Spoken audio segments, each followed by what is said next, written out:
बात बिहार की भी कर लेते हैं, क्योंकि जहरीली शराब से मौत का जो आंकड़ा है वो बढ़ता जा रहा है। अब तक जहरीली शराब से 35 लोगों की मौत हो चुकी है, जिसमें सिवान में सबसे ज्यादा 28 लोगों की जान गई है, जबकि छपरा में 7 लोगों की मौत हुई है।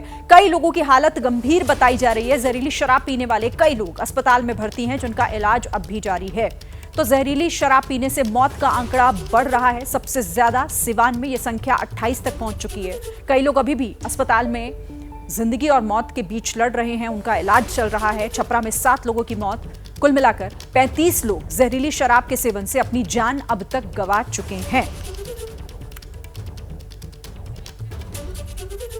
इस खबर पर बातचीत करने के लिए शशांक हमारे साथ जुड़े हुए हैं। शशांक, मौत का आंकड़ा लगातार बढ़ रहा है, 35 लोगों की जान जा चुकी है अब तक।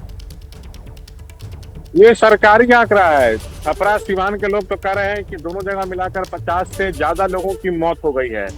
आखिर बिहार में किस तरह की शराबबंदी है और कितनी मौतों का इंतजार सरकार और करेगी, सवाल यही उठ रहा है। देखिए, शराबबंदी है लेकिन जमीन पर सफल नहीं है। तेजस्वी बार बार कह रहे हैं कि नीतीश को ऑल पार्टी मीटिंग बुलानी चाहिए और एक स्ट्रेटजी बने कि आखिर जमीन पर ये कैसे जो है वो सफल होगी।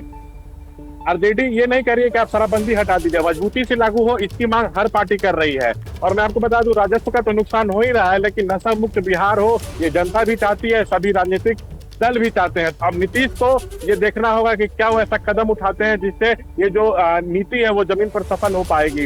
अस्पताल में अभी भी छपरा सिवान में कई लोग हैं जिनकी हालत नाजुक बनी हुई है। कई लोगों को पटना के पीएमसीएच रेफर किया गया था, उनकी भी हालत जो है वो नाजुक बनी हुई है।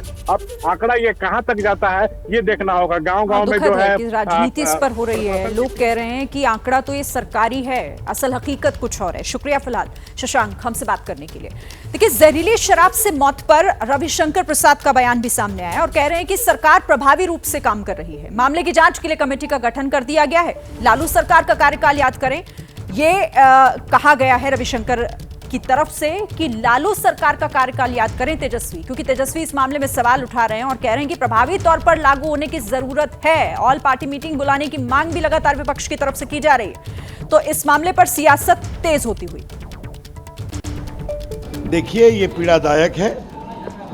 सरकार बहुत प्रभावी रूप से काम कर रही है। डीजीपी को मुख्यमंत्री ने निर्देश दिया है, पूरी कमेटी बनी है, टीम बनी है। तो जिन्होंने भी ये कार्रवाई की है उनको सजा मिलेगी, ऐसा हमें पूरा विश्वास है। ये जो शराबबंदी है इसको प्रभावी रूप से इम्प्लीमेंट किया जाए और ये लोग इसका फ़ायदा नहीं उठाएं, इसके बारे में प्रशासन को और सजग रहने की जरूरत है। जैसे ही घड़ी का काटा दोपहर 2:30 पे आए, बबीता जी का दिल सास बहू साजिश के लिए मचल जाए। और ये है इनकी बहू, पूरे दिन ऑफिस की टेंशन हो जाए गॉन जब ये करें अपना फेवरेट शो फ्री टाइम पे ऑन। इनकी तरह आप भी देखिए अपना फेवरेट शो अपने टाइम पर और डाउनलोड कीजिए एबीपी लाइव ऐप अपने स्मार्ट टीवी पर।